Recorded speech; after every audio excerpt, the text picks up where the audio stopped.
अमीन वमन तबिअहु बिइहसान इला यौमिद्दीन। सदर मोहतरम मेहमान खुसूसी जनाब शमीम साहब, गुजरात भारत से तशरीफ़ लाए हुए हमारे मखदूम मोहतरम हजरत मौलाना खलील अहमद देवा साहब, स्टेज पर तशरीफ़ फरमा जमीयत उलमाए नेपाल के जिम्मेदारान, इलाके के मेयर साहब, प्रदेश के सांसद, यहाँ हाल में हाजिर,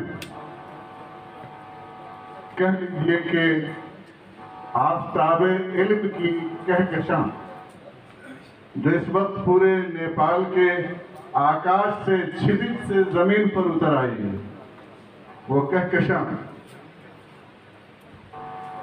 कहते हैं कि उसे क्या बताया जाए जिसे सारी चीजों का इल्म हो, लेकिन कहते हैं वदक्किर फ़इन्न ज़िक्रा तनफ़उल मुमिनीन। अभी हमारे एक बुजुर्ग आए थे, शायद अभी कुछ देर में तशरीफ लाए। उन्होंने मुझसे पूछा कि जमीयत उलमाए नेपाल किस नहज पर काम कर रही है, क्या कर रही है। और अक्सर हमारे साथी मनफी बातों का तस्करा ज्यादा करते हैं। मसलन जमीयत ने कुछ नहीं किया, 10 साल बिता दिया इन्होंने, कुछ नहीं किया, वक्त को जाये किया इन्होंने, वगैरह वगैरह वगैरह। 2000 विक्रम संवत 2061-62 का वक्त याद कीजिए। मुल्क तब्दीलियों से गुजर रहा था और इसी जिला में चंद अफराद ने जरूरत महसूस की कि गर्चे इस मुल्क में कोई हिफ्जुर रहमान सिबहारवी, हुसैन अहमद मदनी, मुफ्ती किफायतुल्लाह, मौलाना अबुल कलाम आज़ाद और अबुल महासिन मोहम्मद सज्जाद यहाँ नहीं है, लेकिन उनकी निस्बत रखने वाले छोटे मोटे लोग जरूर हैं। क्यों ना हम उन्हीं के तर्ज के ऊपर एक ऐसे प्लेटफार्म की बुनियाद रखें जहां से मुसलमानों के दस्तूरी हुकूक की हुसूलियाबी की राहें हमवार हो सकें। और आपको याद होगा कि हमने उस वक्त, हम चूंकि तादाद में कम थे, ताकत हमारी कमजोर थी, हमने उस वक्त मधेसी तहरीक की हिमायत की थी और तारीफ की थी। और नेपाल की तारीख में, हिस्ट्री में मीडिया के साथी यहाँ मौजूद हैं, पूरा मुल्क का मीडिया का आपको रजिस्टर यहाँ मौजूद है, लाइब्रेरी मौजूद है। आप जाकर के देख लीजिए कि जमीयत उलमाए नेपाल की इस कोशिश से पहले नेपाल के इतिहास में किसी भी मुसलमान या गैर मुस्लिम नेता के मुंह से लफ्ज़ मुस्लिम का उच्चारण नहीं हुआ था।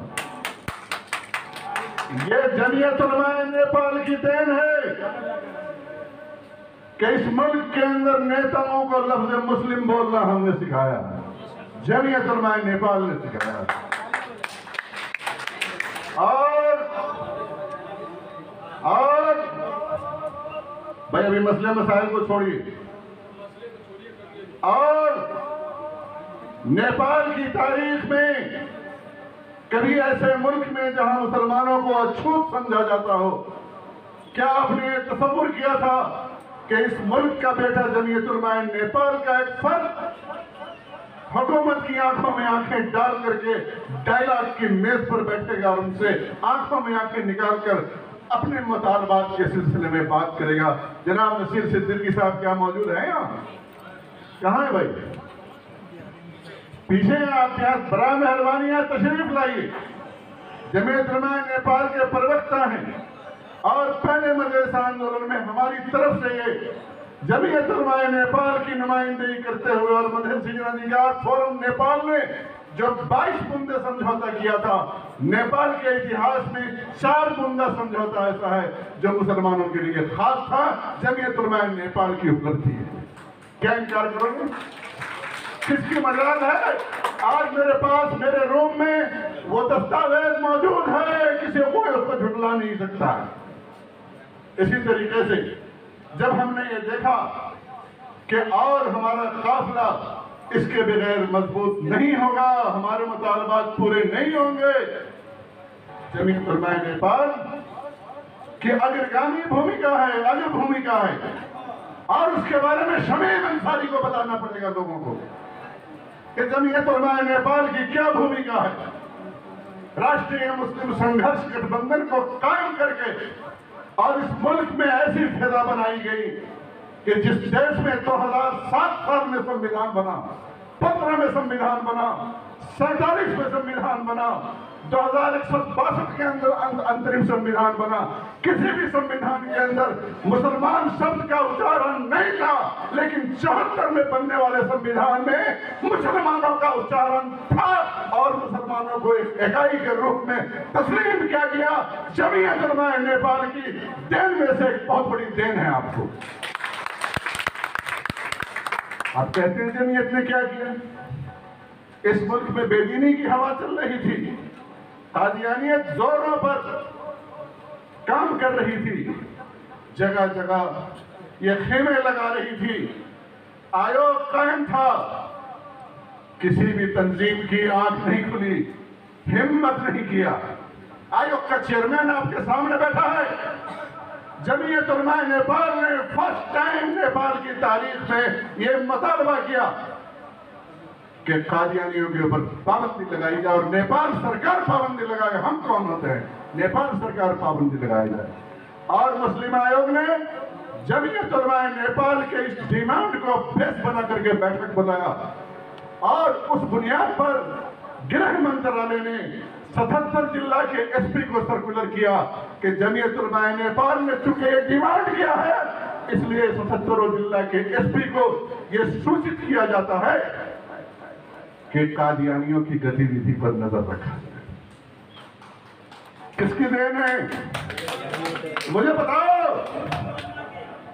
आपको पता होगा, बड़ी मेहनत और बड़ी काविश के बाद आपने ईद और बकरीद की छुट्टी की थी। सारी तंजीमें खामोश। क्यों?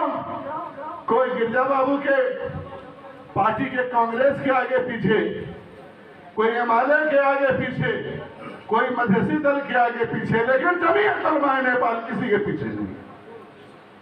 जमीयत उलमा नेपाल उम्मत के पीछे है, मुस्लिम मसाइल के पीछे। जमीयत ने किसी की परवाह नहीं की।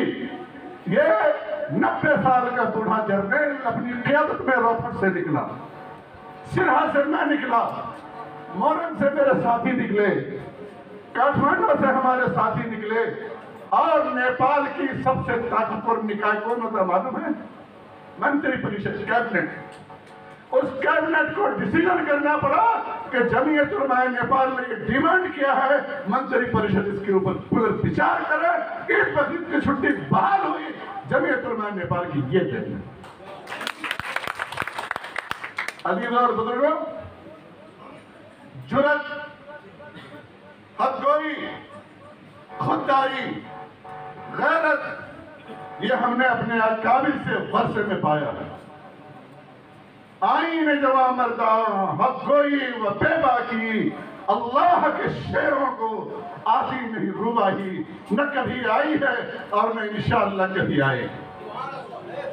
और मैं कहना चाहूंगा, आपको याद दिलाना चाहूंगा कि दोबारा फिर इन्होंने ईद बकरीद दोनों को खत्म कर दिया। सारी तंजीमें फिर गए, कहीं किसी का पता नहीं है। तन्हा जमीयत उलमा फिर सड़कों पर आई है। ये राष्ट्र राष्ट्र है। हमने इंटरनेशनल इशू पर, राष्ट्रीय मुद्दों पर अपना पक्ष रखा है और बड़ी हिम्मत के साथ रखा है। हमारे पड़ोस में चाइना में ईगोर मुसलमानों पर जुल्म हो रहा था। लोग ये देख रहे थे कि वहां दाढ़ियां रखने के ऊपर पाबंदी है, नमाजें नहीं पढ़ने दी जा रही हैं, रोजे नहीं रखने दिए जा रहे हैं, उनका दमन किया जा रहा है, शोषण किया जा रहा है। जमीयत उलमा नेपाल अपनी कमजोरी और बेबसी के बावजूद कई अजला में निकली है और चाइना जैसी सुपर ताकत की आंखों में आंखें डाल करके इस चीज का विरोध किया है और प्रधानमंत्री को ज्ञापन पत्र दिया गया है। सच है या नहीं? बोलो। अजीज और बुजुर्गों, जब भूकंप आया, क्या जमीयत नहीं पहुंची? फिरका वाराना दंगा हुआ, क्या जमीयत नहीं पहुंची? आतिशज़दगी हुई, क्या जमीयत नहीं पहुंची? नेशनल इंटरनेशनल मौज़ूआत आए, क्या जमीयत नहीं पहुंची? हर जगह जमीयत पहुंची है और आपके साथ पहुंची है। हमारे और आपका हौसला कभी कभार कमजोर हो जाता है और पूछने लगते हैं कि जमीयत ने क्या किया। बहुत तकलीफ होती है उसको, रब अज़ीम की कसम बहुत तकलीफ होती है। और आपके सामने बहुत बड़ी चुनौती है, और चुनौती क्या है? ये हमारे हुक्मरान, हम तो चाहते हैं कि दुनिया में इनका नाम हो। शेर बहादुर जी प्रधानमंत्री हैं, इनका नाम दुनिया में हो, बड़े आदिल हैं, जस्टिस करने वाले हैं, न्याय करने वाले हैं। ओली जी का नाम हो, माधव जी का नाम हो, लेकिन ये इतने बिगड़े हुए हैं, ये इतने अन्याय वाले लोग हैं कि मुसलमानों के मसाइल की तरफ देखना पसंद नहीं करते हैं। इन्होंने मुसलमानों के साथ एक बार नहीं, तीन बार, चार बार समझौते किए हैं मुस्लिम मसाइल के ताल्लुक से। कांग्रेस की सरकार ने भी किया, संयुक्त सरकार ने भी किया, लेकिन चंद बातों के अलावा किसी भी बात को पूरा नहीं किया।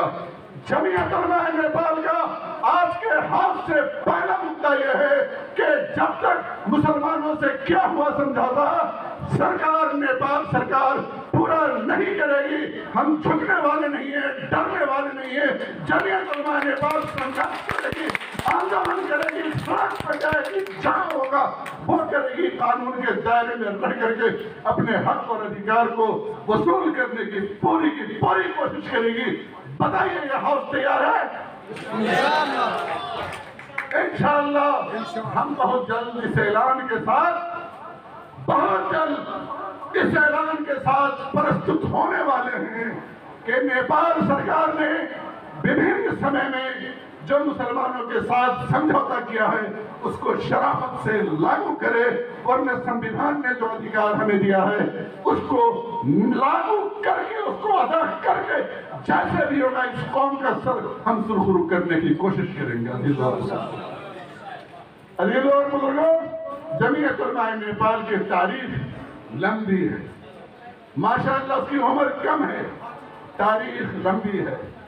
अगर आप कोई आदमी अपने बेटा का नाम कलवा रख देता है, सारी दुनिया कलवा कहती है, और किसी काले बेटे का नाम भी अगर रख देती है लाल बाबू, पूरी दुनिया लाल बाबू कहती है। जब आपके मुंह से ये निकलता है कि जमीयत ने कुछ नहीं किया, तो आपके पड़ोस में बैठा हुआ भाई कहता है हाँ कुछ नहीं किया होगा।